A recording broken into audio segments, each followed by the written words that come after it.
the inevitables, that is disease and death. People live their lives without learning anything at all, unfortunately. Some of us pass through life without gaining much maturity, and as a result we will have to come back again and again, experience the same trials and tribulations, and one day maybe we might aspire to become perfect. But we live what we call as accidental lives, not purposeful lives. I am reminded of an anecdote or a story that one of our Swamis, Swami Veereshwarananji, my own guru, used to narrate a funny story. And he used to mention it. In Calcutta, there are many crematoriums, and there are two of them are quite famous.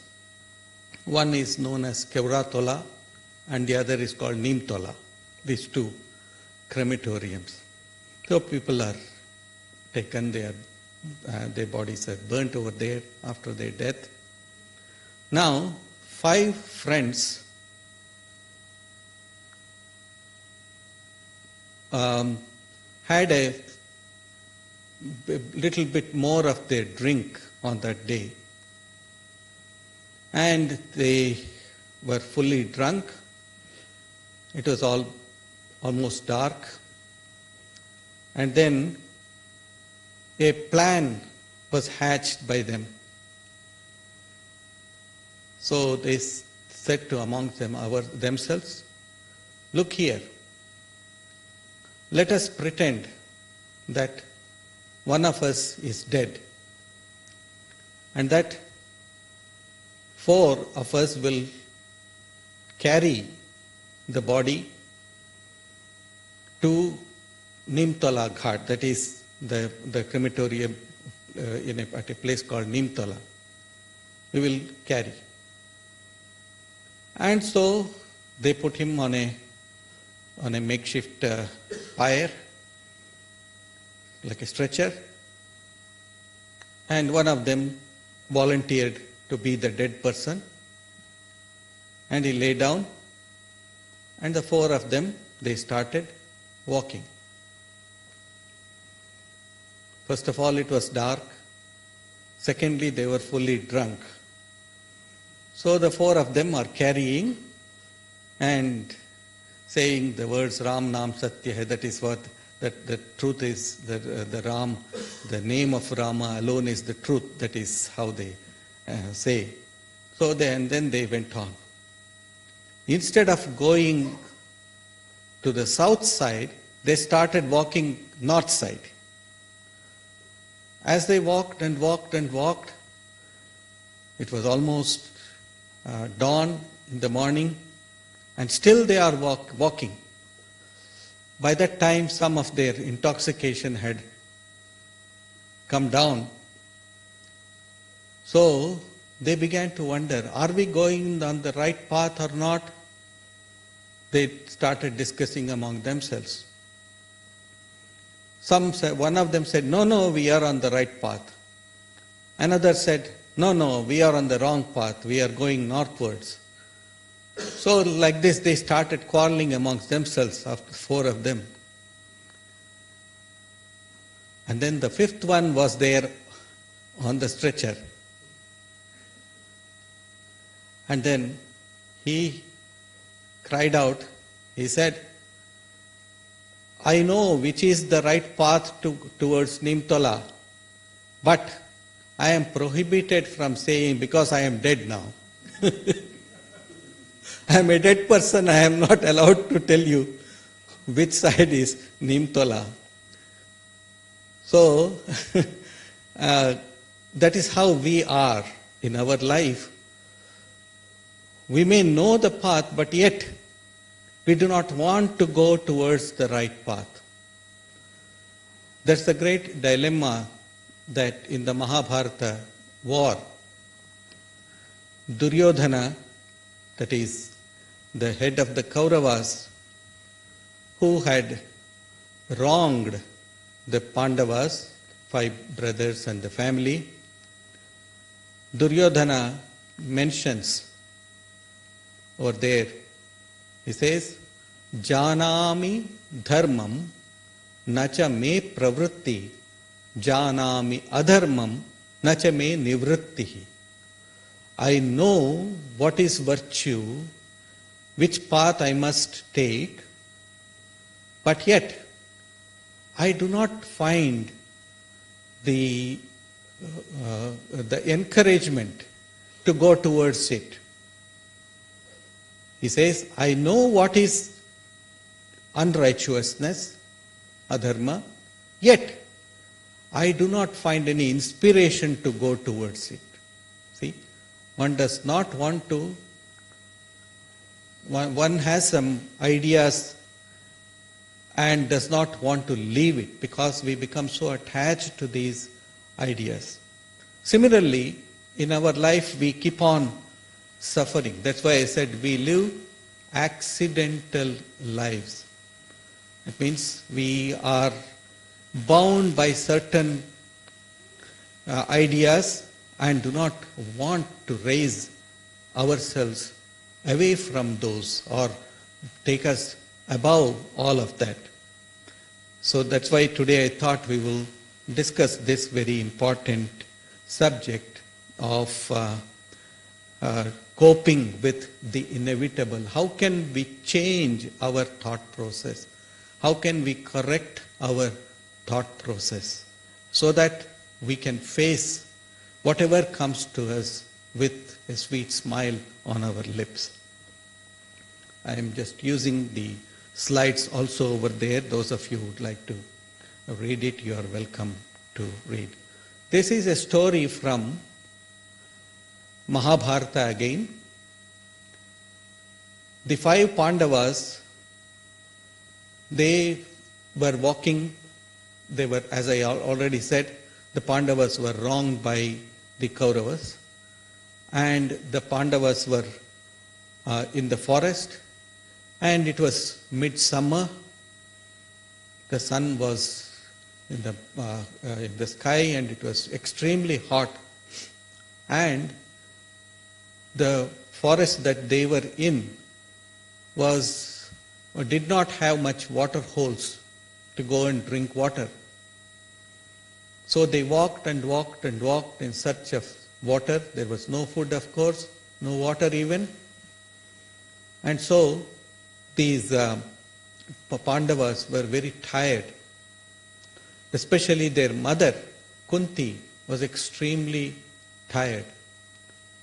So they all sat under a tree or lay down under a tree, and Kunti said to her children, "Look, children, I do not have any more energy to walk.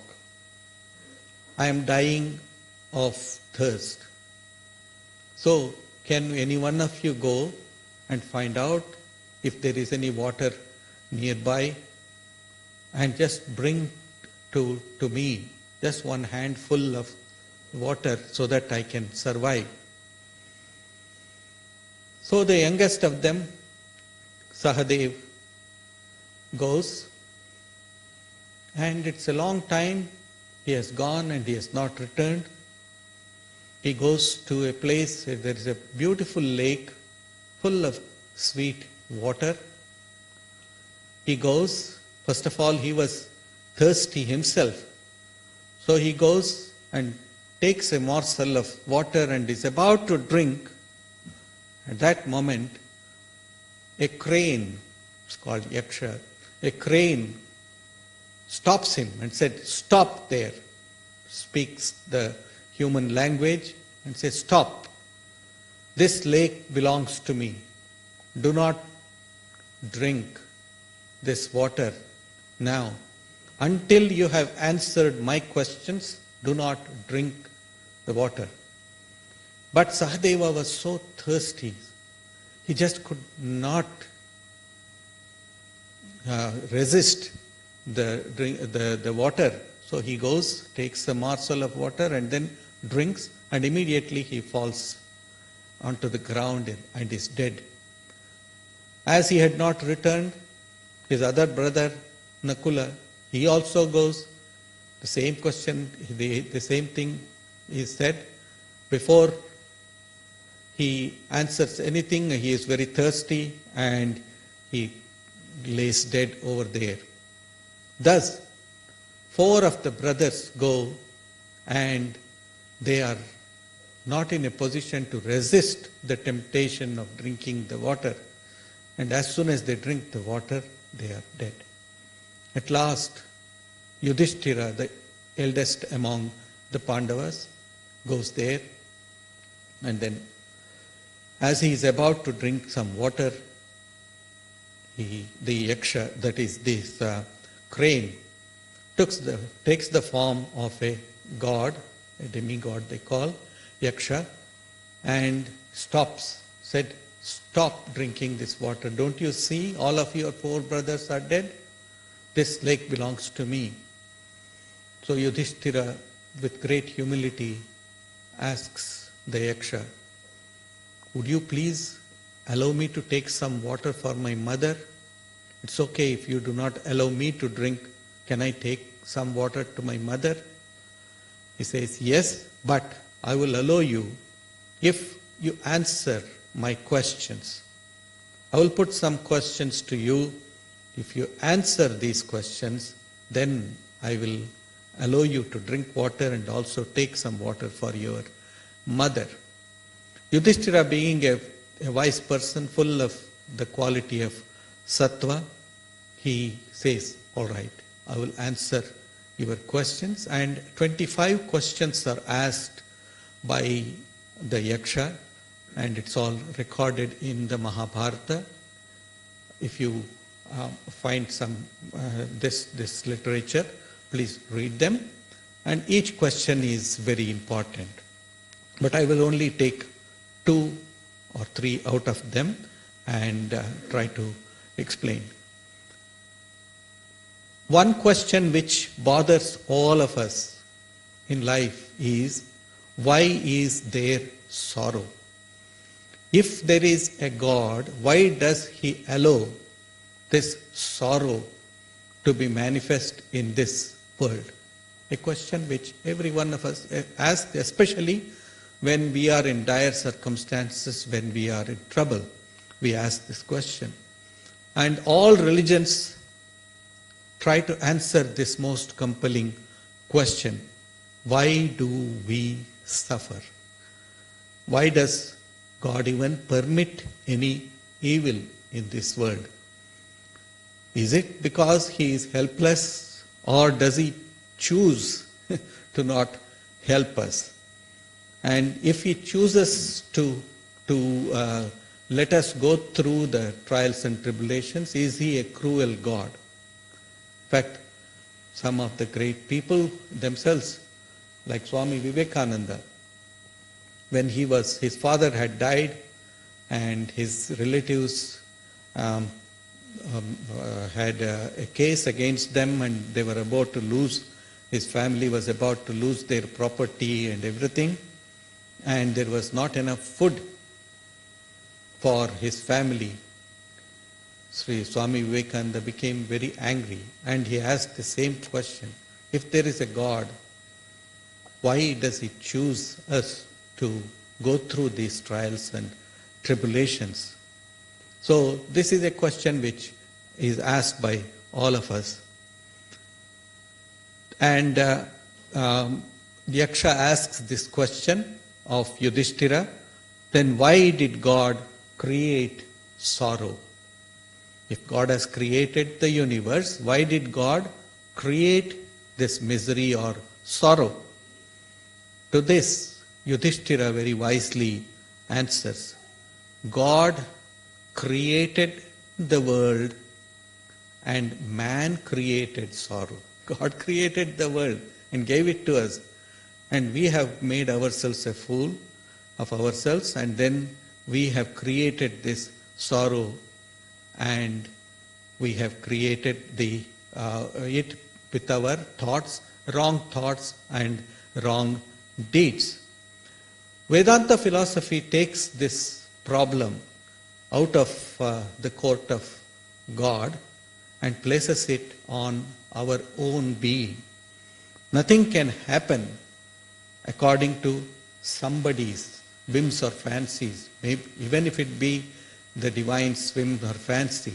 Nothing can happen without one's own permission, without my own permission.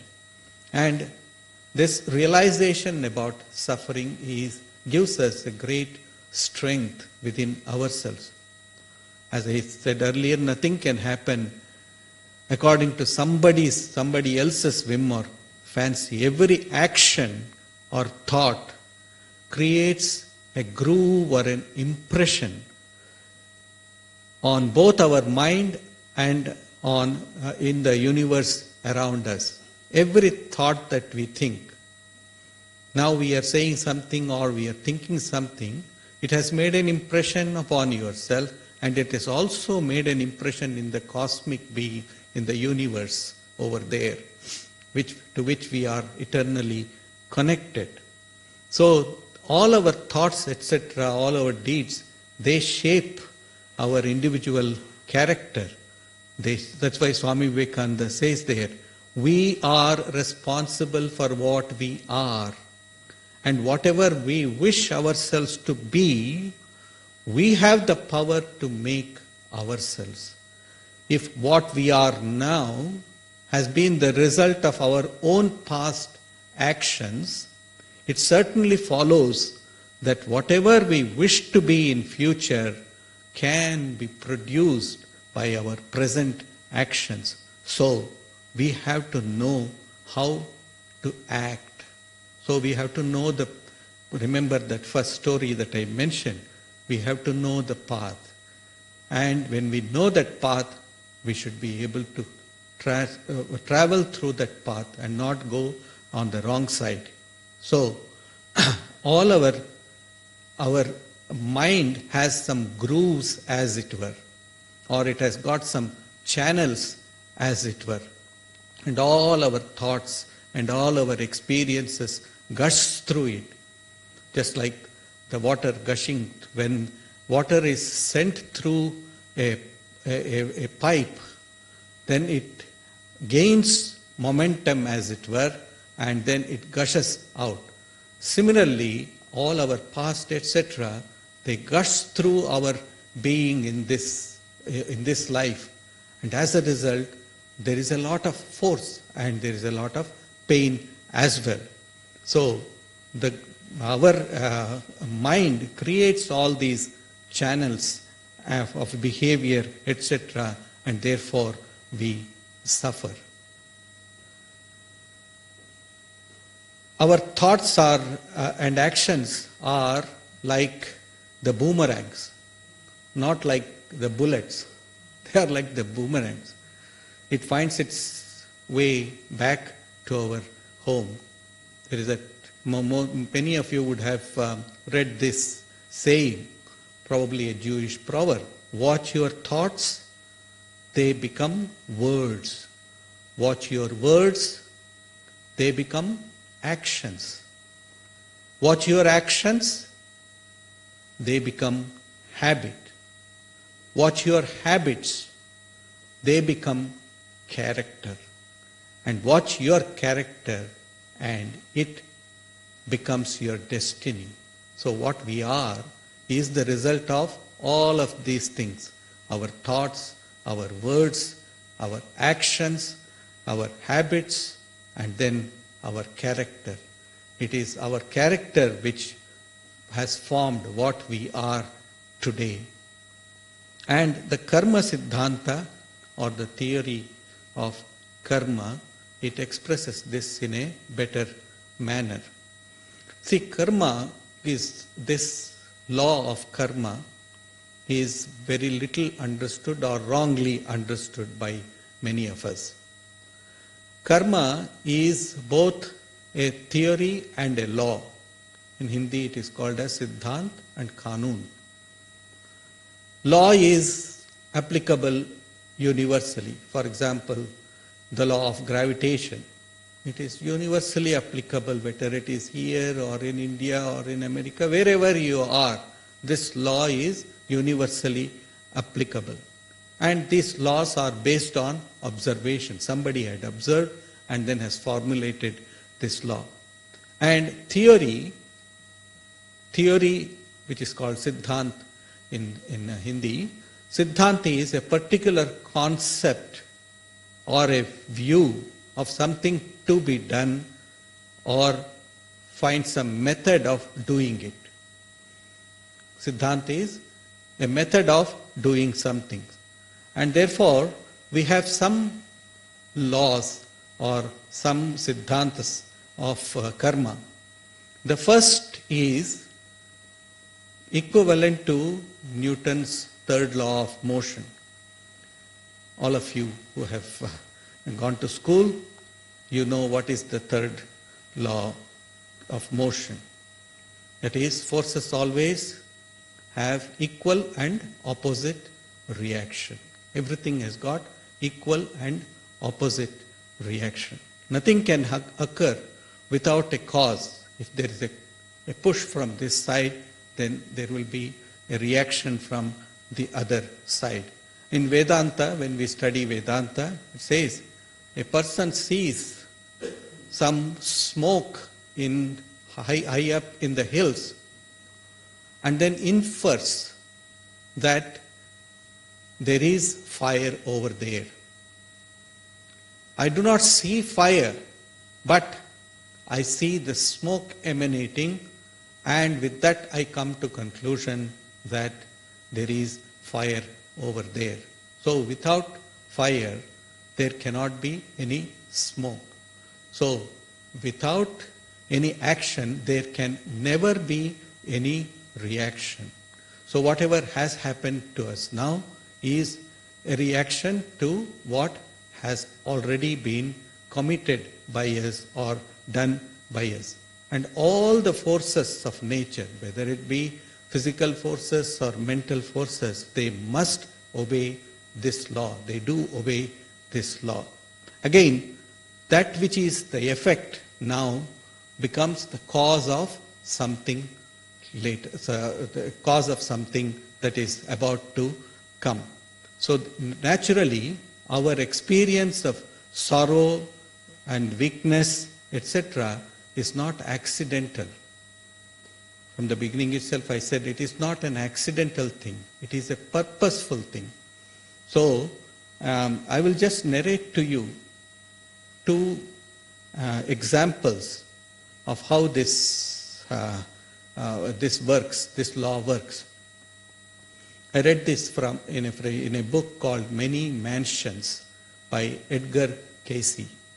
Edgar Cayce had become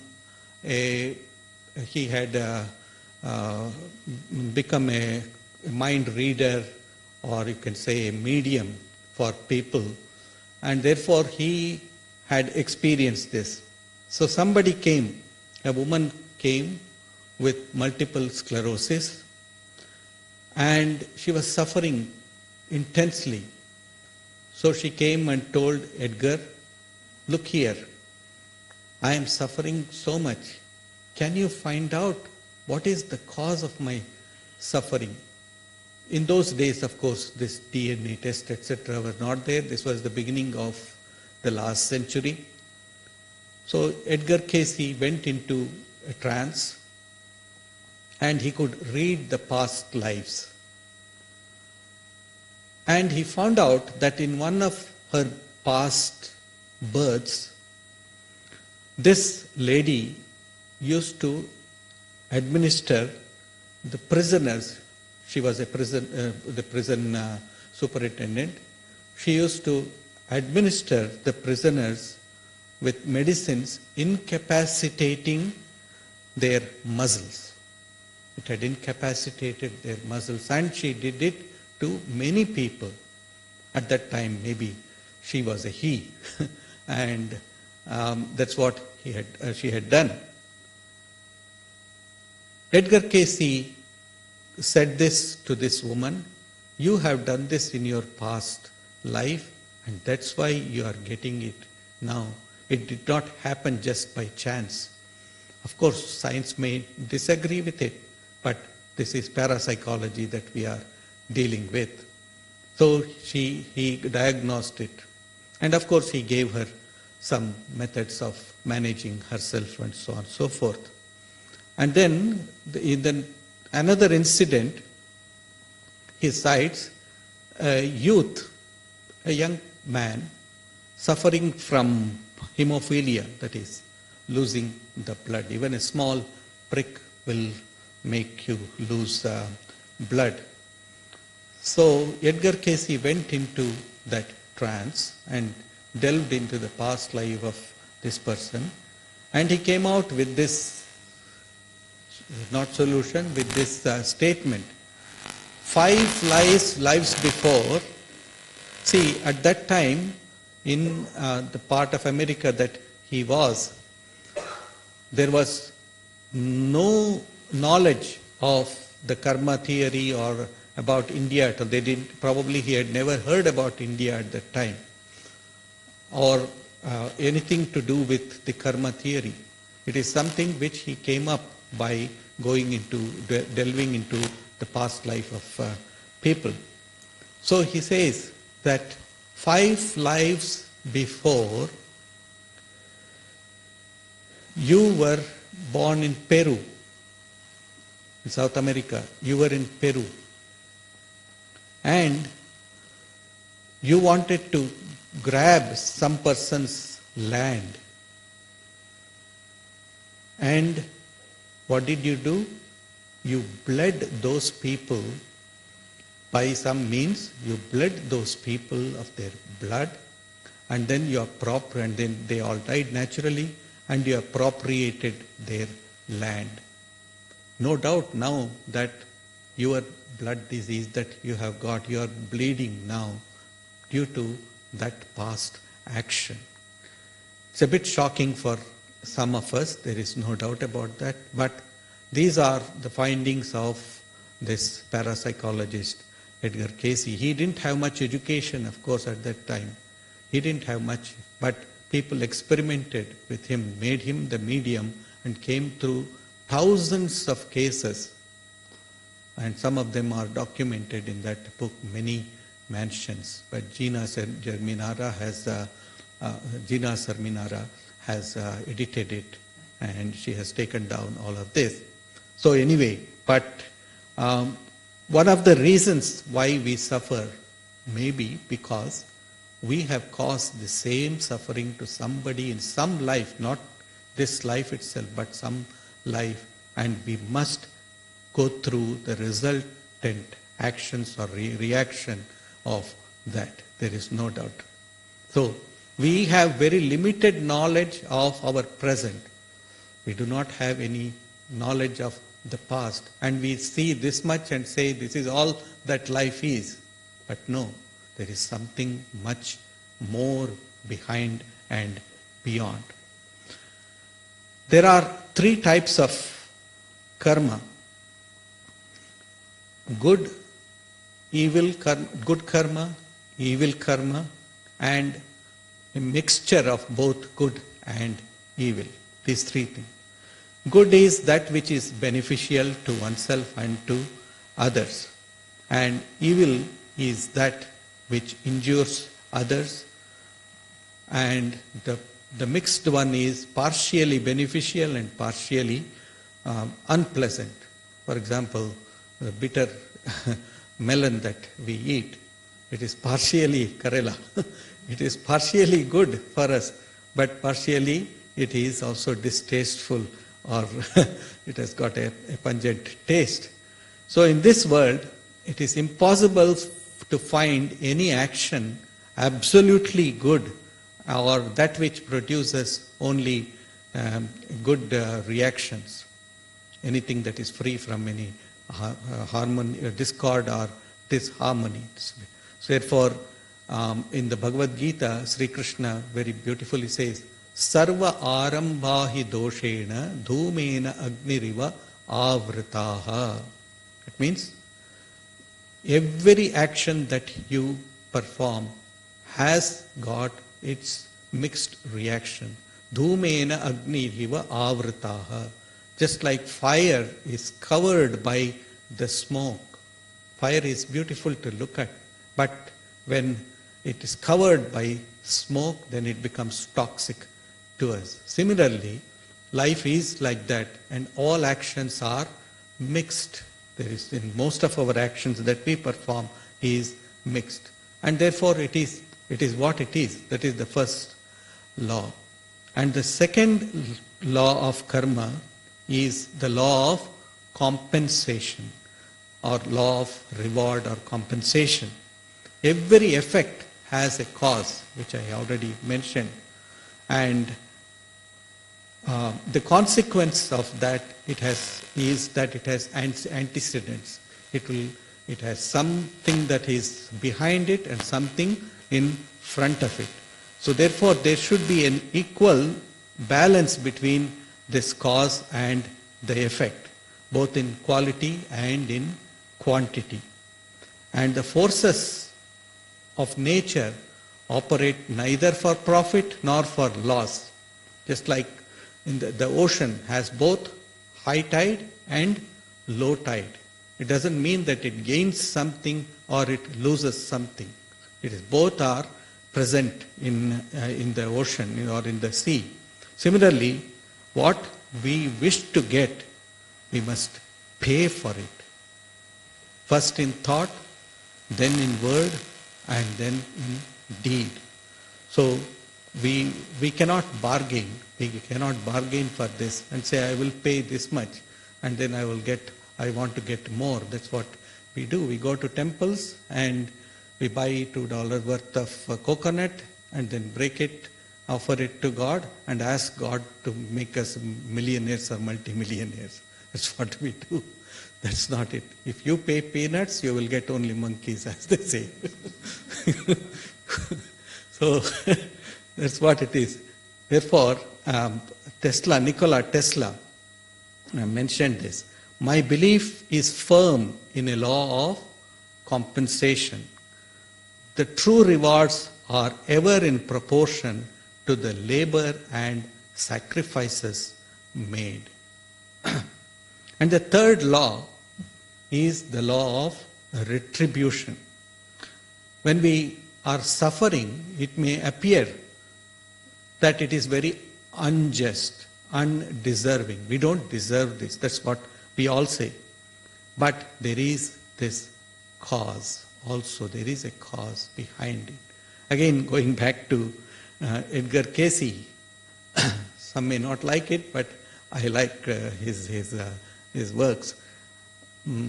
Edgar Cayce, he mentions one case where there was a very plump but very beautiful woman, and she was suffering with various diseases as a result of her physical condition. But she was in her younger life, younger age, she was a good athlete also.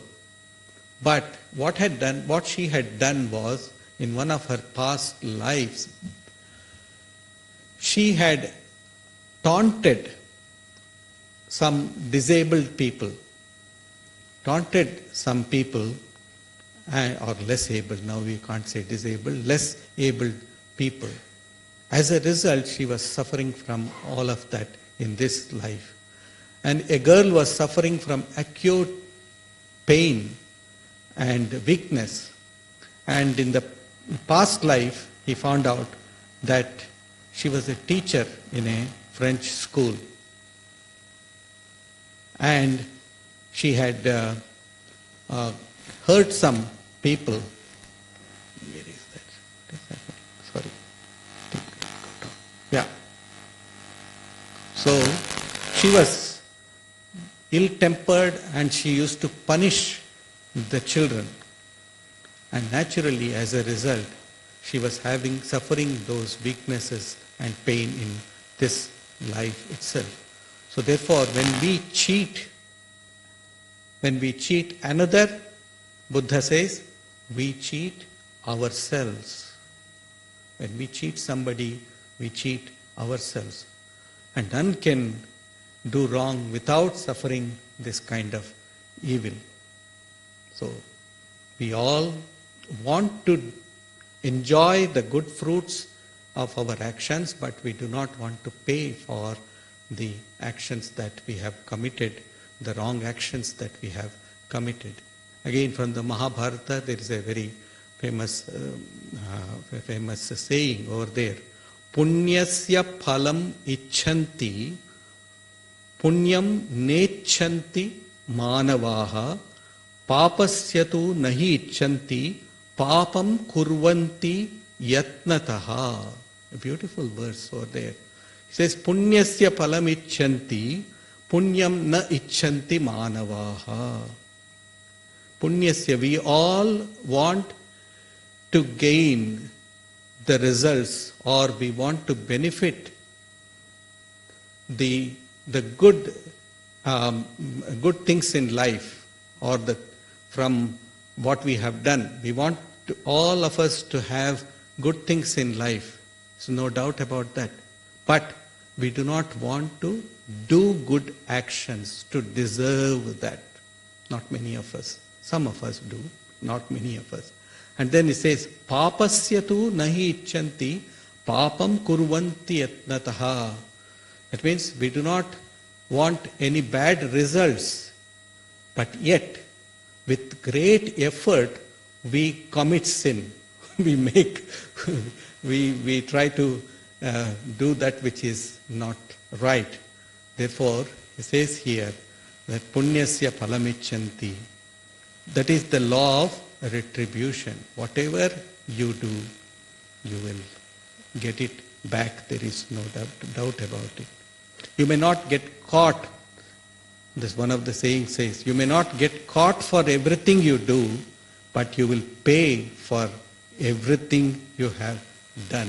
You may not get caught immediately, but you will pay for it someday or the other. The karma is of three types. All this is related to the subject matter that we are discussing.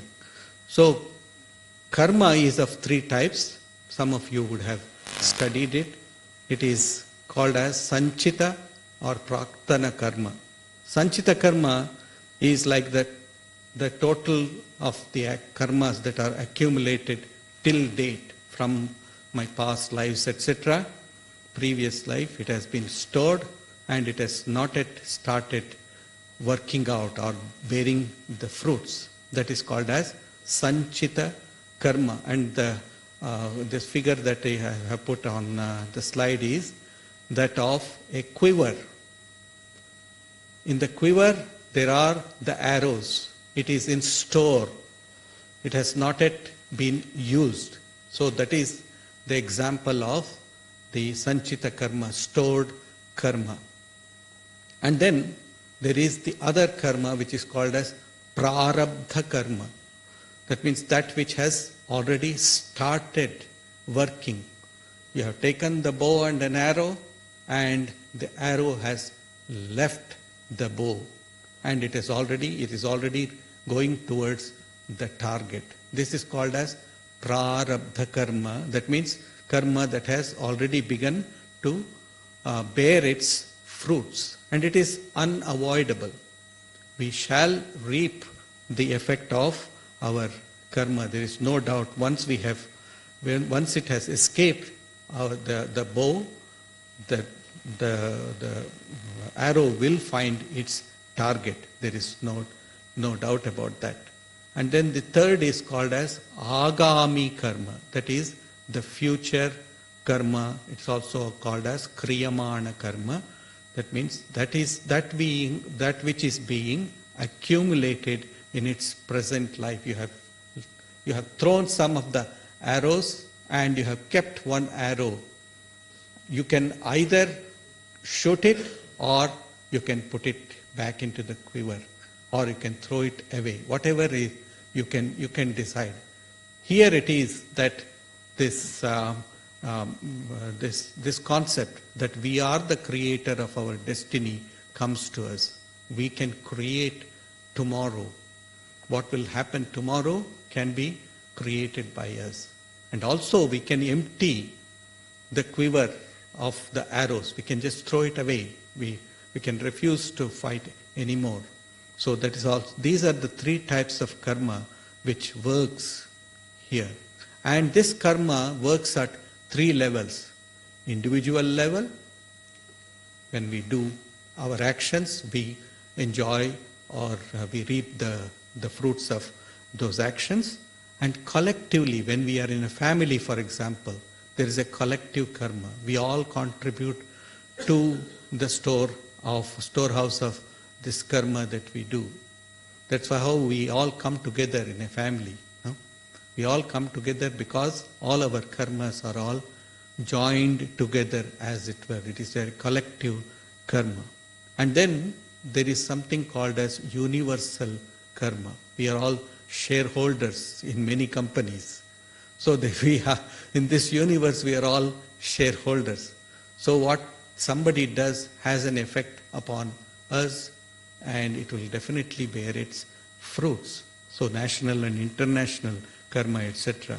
So when we are suffering, all of these needs to be taken into account. Why certain things happen? Because we are all joined together with this law of karma. Another question that the Yaksha asks Yudhishthira is about happiness. He asks the question, how can a man be happy? How can a person be happy? So Yudhishthira gives an answer. He says, a man can be supremely happy if he sheds envy. What is envy? Envy is a symptom. It's a lack of appreciation of the worth of others, as well as our own self-worth. We need to remember that. Our own uniqueness, it's a symptom of lack of appreciation of our own uniqueness and self-worth. Each of us has something to give that no one else has. Everyone has got his or her uniqueness in this universe. We are all contributors to this place called universe. There's no doubt about that. So why should I envy somebody if he or she does something better than myself? No, I did not be. So there's an English proverb which says, envy shoots at others but gets wounded itself. Envy shoots others but get wounded by itself. So we get wounded ourselves. There is no doubt about that. So in Sanskrit we have a beautiful term. It is called dvesha. Dvivisha iti dvesha. Poison it has got two types of actions. One is that the poison poisons somebody, kills somebody. The other is I am handling poison and I myself am poison. When I say something or when I use some words which hurt you, it hurts you, there is no doubt about that, but it also hurts me within myself.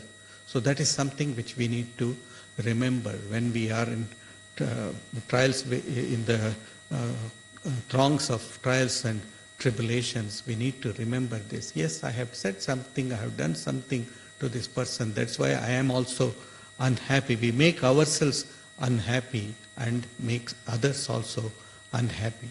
So it says, Muhammad, there is a saying by Prophet Muhammad, says, keep yourselves far from envy. It eats up and takes away good actions. Like fire eats up and burns the wood. Just as fire eats the wood and also burns it, in the same way, we need to keep ourselves away from this envy. Socrates, the great Greek philosopher, had a saying about this. The envious person grows lean with the fatness of their neighbor. He becomes lean, but the fatness of their neighbor. Looking at the other person being healthy, this person becomes lean. That is what it is.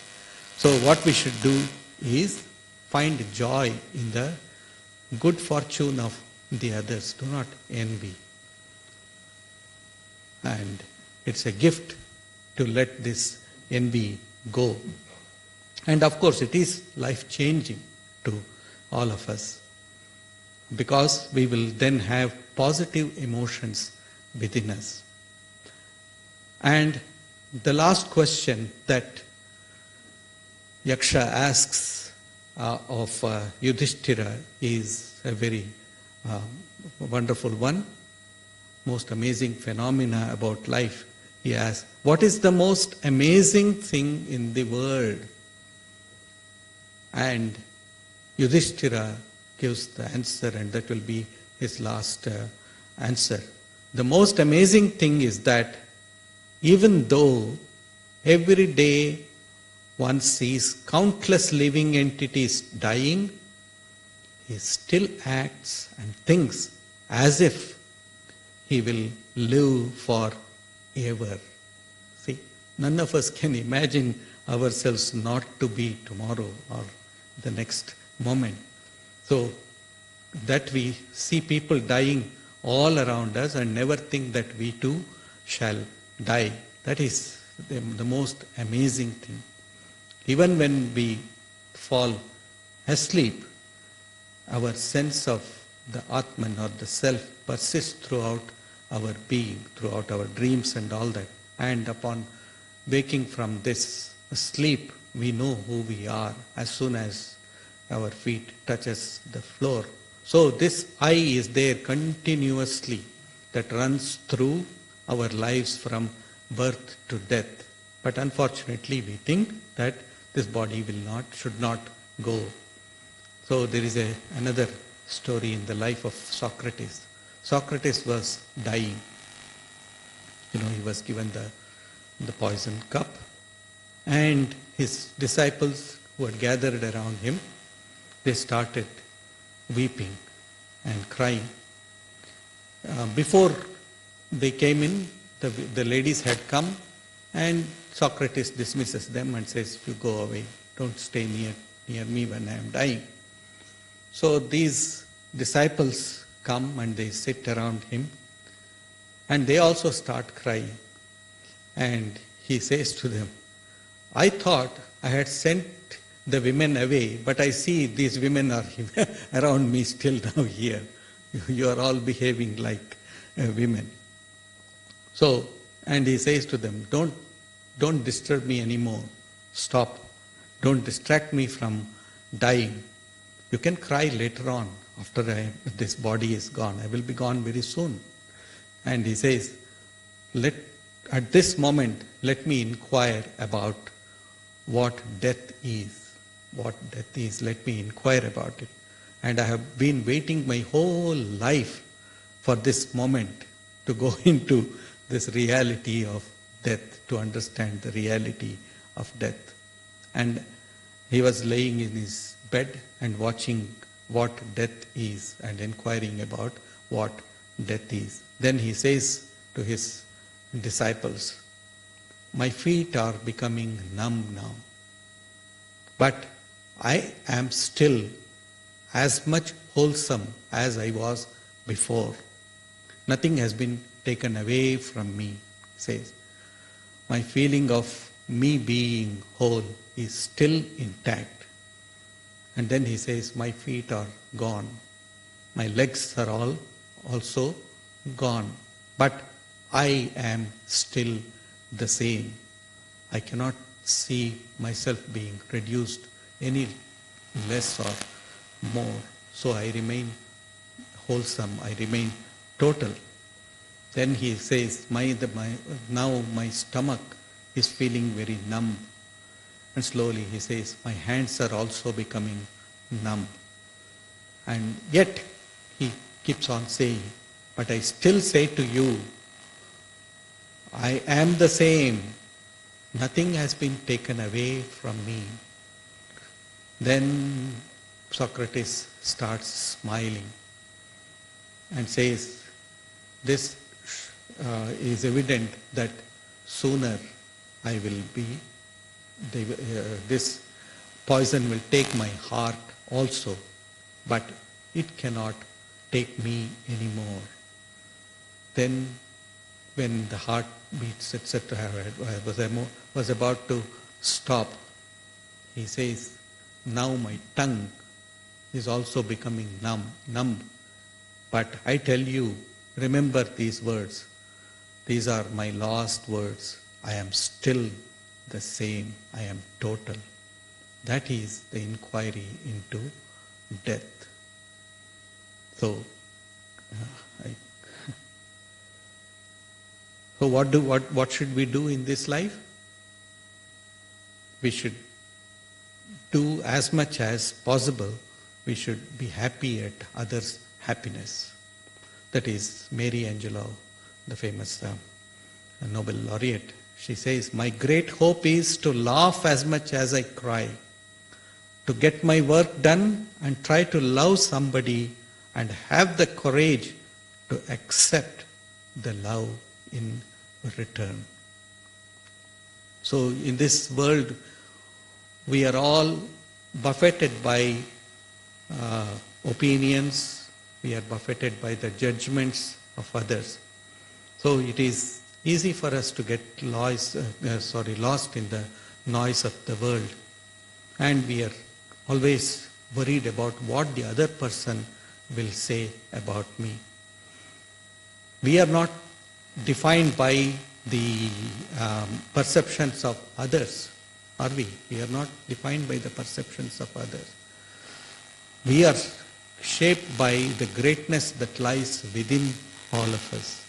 And when insults and insinuations, etc., everything comes over us, we should stand firm in the knowledge that my worth is not determined by the external forces. The external forces cannot define that. So we have to embrace this truth that we are a creation of the divine, manifestation of the divine, and it has been crafted with intention. It is not unintentional. We have come to this world with some intention. So we need to listen very, very closely to the whispers of God as it were within our own soul. His voice is very gentle, very reassuring, but we need to put away the external world and listen to it within the depths of our own being. So this beautiful image that I see here, if an egg is broken by outside force, life ends. But if it is broken by inside force, then life begins. What a beautiful example. If it is broken by inside force, then life begins. The great things always begin from inside. So the divine is within all of us. So we need to understand this. We must trust in the guidance of the divine that is within ourselves. Rise above the mockery of the world and try to shine within yourself. Sri Sharda Devi used to say how to live a life, and she used to quote from Sri Ramakrishna. It is in Bengali. Thakur boliten, বাংলায় অক্ষরগুলো একটা জোর দুটো করে আছে, কিন্তু স তিনটে, স স স, এর মানে সহ্য করো সহ্য করো সহ্য করো. I will translate it. শ্রীমাকে আমরা ওই অর্থে ভিন্ন উপমা দিতে শুনিয়াছি। তিনি বলিতেন, পৃথিবীর মতন সহ্যগুণ থাকা চাই। বিশদভাবে ব্যাখ্যা করিতেন, পৃথিবীর উপর দিয়ে কত উৎপাত, কত উপদ্রব হয়ে যাচ্ছে, পৃথিবী কিন্তু সব একভাবে সহ্য করে যাচ্ছে। এইরকম সহ্যগুণ মানুষেরও হওয়া চাই। Beautiful explanation of that. She says in Bengali language, most of the alphabets have similar alphabets of 1 or 2, but there are 3 alphabets which sound similar: sha, sha, sha, sha, sha, sa. 3. What does it mean? Shajya karo, shajya karo, shajya karo. That is, forbear, forbear, forbear. See, in that part of Bengal from where Holy Mother and Sri Ramakrishna came, they do not pronounce these 3 shas as differently. Everything is the same, sha, sha, sha. And most of in Bengal also they do that, sha, sha, sha. That means shajya karo, tolerate, tolerate, tolerate, or forbear, forbear, forbear. This is something which we all need to learn. We should have that kind of tolerance like the Mother Earth. She tolerates everything, goes through all the trials and tribulations that we give to her, but she does not react. So we all must develop that kind of tolerance within ourselves. In Sanskrit language, there is a special word to denote this spiritual tolerance. It is called as titiksha. Titiksha, or forbearance, cannot translate it wholly into English, but its nearest is forbearance. Forbearance is the capacity to endure all sorrows and sufferings without struggling for redress or for revenge. Somebody has brought some evil to you or caused some evil to you. Do not overreact to that without struggling for redress or for revenge, while always being free from anxiety or lament over them. That I have forgiven, sometimes we said, oh, did I do the right thing? Why did I forgive that person? Why did I give away that person? So that is something which, no, when you do that, you will develop intense strength within your own self. Sahanam sarvadukhanam apratikara purvakam chinta vilaparahitam tasati tiksha nigadyate. The meaning is given. Forbearance is the capacity to endure all sufferings and sorrows without struggling for redress or for revenge. How to cope with life and death? I will conclude with a few points that I have made here. See, mind has got this mysterious capacity to magnify a problem and make it appear very formidable. Oh, I will not be able to go through this. And that is the reason why people take away their own lives. So what should we do if we are in such a situation? First thing is, analyze yourself. Do not listen to the promptings of your mind. Reject certain things very ruthlessly in your life and just throw them out, as it were. First is self-analyze. The common thing that everyone would like to do is analyze the problem. Why this has come to me? Why these thoughts have come to me? Analyze it. And do not be hasty. Take some time. Sit calmly. Spend days over it if necessary. And one of the things that one of our Swamis used to tell us when we were students, he used to say, when you get a thought which is disturbing you, sit down, take a paper and write it down. Just write it down. Pen and paper is very helpful over there. And if you need some help, you get some help from somebody whom you love and trust, and whom you know will be non-judgmental. And the second thing is, of course, pray to God within yourself to lead you out of this mire or this trouble. Secondly, do not listen to negative promptings of the mind. See, sometimes the mind will say, no, I cannot solve this problem. I cannot go through this. Look, there is the Guru within yourself. This is what our spiritual teachers have impressed upon. You have your own Guru within yourself. The teacher, the divine teacher is within yourself. Sit down and follow the heart. Swami Vivekananda used to say, between the heart and the brain, follow the heart at all times. Follow it. And the divine is residing within you as your Guru.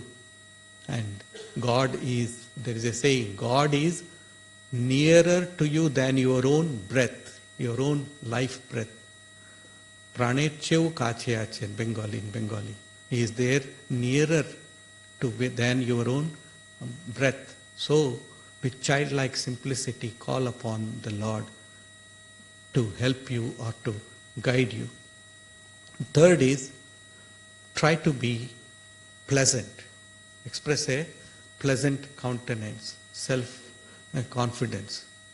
Swami Vivekananda used to say that if you have a bad day, do not go and show your face outside and vitiate the atmosphere, make our others' lives miserable.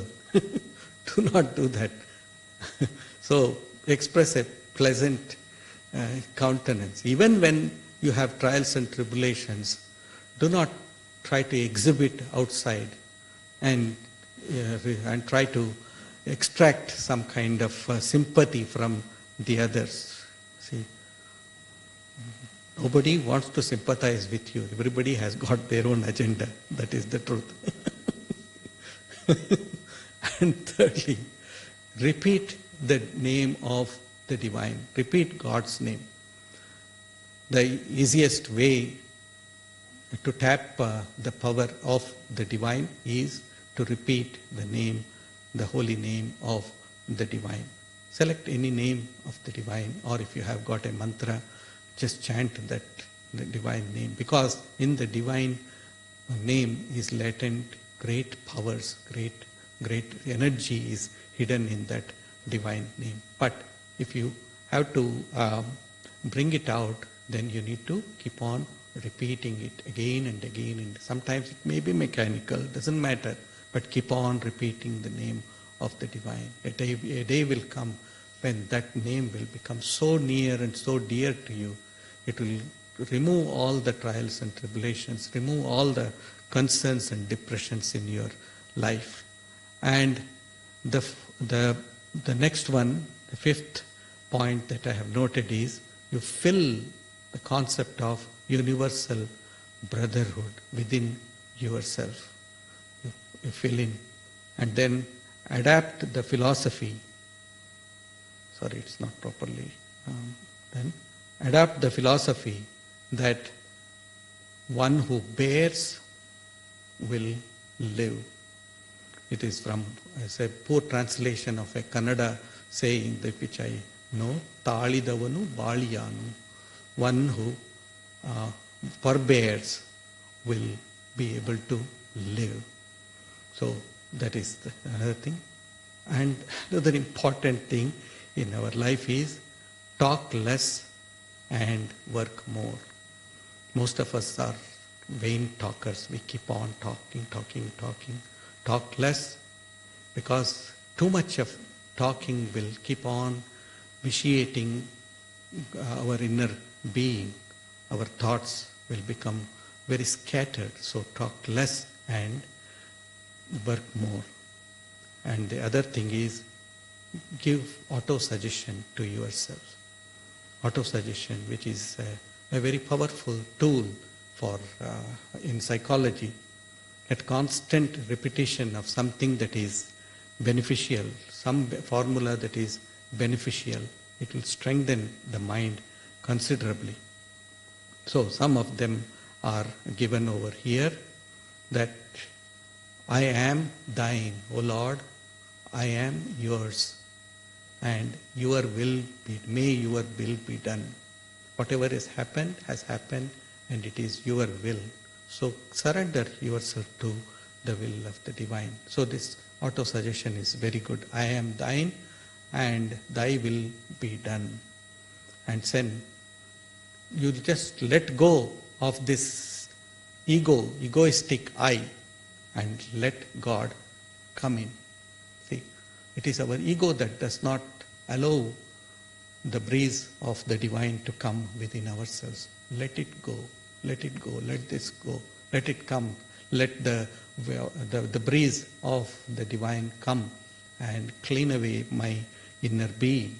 So that is one more suggestion. And the other thing is, what cannot be cured must be endured. So why worry about it? If I can do something to save a situation or solve, then I will do it. But if nothing can be done, why should I bother? No. Do I worry about it? We know the saying, worry, hurry, curry. These three things are dangerous to us. Worry, curry, hurry, curry. But we like all of them. All the three of them we like very much. And this is one thing which the next one is, through the grace of God, I am getting better and better in every way. This Swami Atmeshananda, he was the warden in our hostel, and he used to come in the morning and he would wake us up and ask us to repeat to ourselves, through the grace of God, I am getting better and better.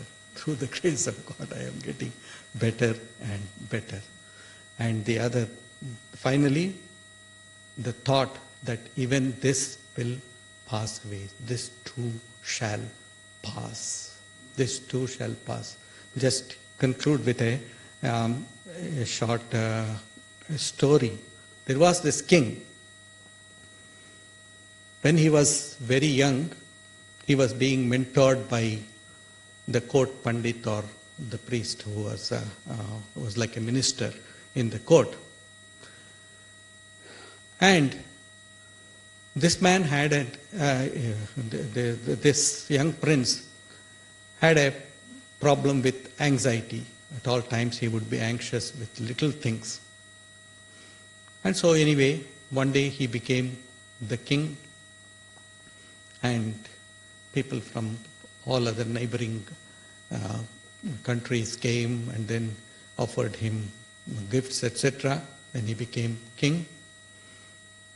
And seeing this, the court priest wrote down something in a piece of paper, gave it to the king and said, look here, dear, keep this safely in your cupboard. And when you are faced with anything, I will ask you to come, any trials and tribulations or any good occasions, I will ask you to open it and read from it. So, all right, he keeps it there. After some days, a child is born to the king, and the king has organized a beautiful party in the whole of the capital city. And at that moment, when the party was about to start, the priest comes and tells him, O king, go to your room and get that piece of paper that I gave you and read it. So, no, before this, he didn't have any children for some time, and therefore, when the child was born, he was very happy. So he goes to his room, opens the cupboard and reads, O king, this will also pass.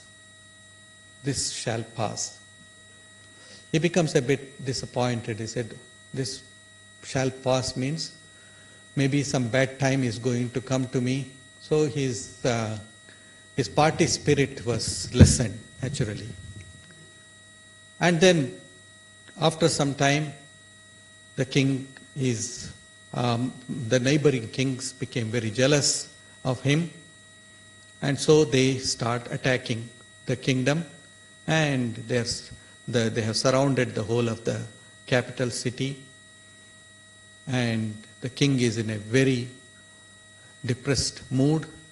So the priest goes and says, "O king, go and open that letter that I have given you." So he goes and opens it again and says, "This too shall pass." Oh, so this situation also will pass. Okay, let me go and fight. And he takes his army, fights against the invader, and all happens. Then he becomes sick, and then again the same solution is given. Go and look into it, read it. This too shall pass. And then he starts, oh, okay, let me call the doctor and let me get good medical attention. Let me engage in good habits and all that. And then he becomes better again. So, like this, it all continued when the time came for him to pass away. And he was very depressed again, said, my health has broken down and I am going to pass away very soon. By that time the priest also had passed away. But he tells his wife, go and bring me that piece of paper. So he reads and then he says, oh, this too shall pass away. This body shall also pass away, but I will remain. All through this I have remained firm. So I will remain firm. So within every one of us there is this divine spirit. We need to invoke that divine spirit and let these trials and tribulations, whether it be somebody's death or whether it is one's disease or any trials and tribulations, just let them pass away, because they will ultimately they will all go away. The spirit will remain with us at all times. So with this we will conclude and we will have the arati, and with the arati we will conclude this session. Thank you. Om Jananim Sharadam Devim Ramakrishnam Jagadgurum Padapadme Tayo Sritva Pranamami Muhurmuhu. Thank you.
lunch will be served downstairs. Please wear your shoes and go downstairs and partake of the prasadam, please. Thanks.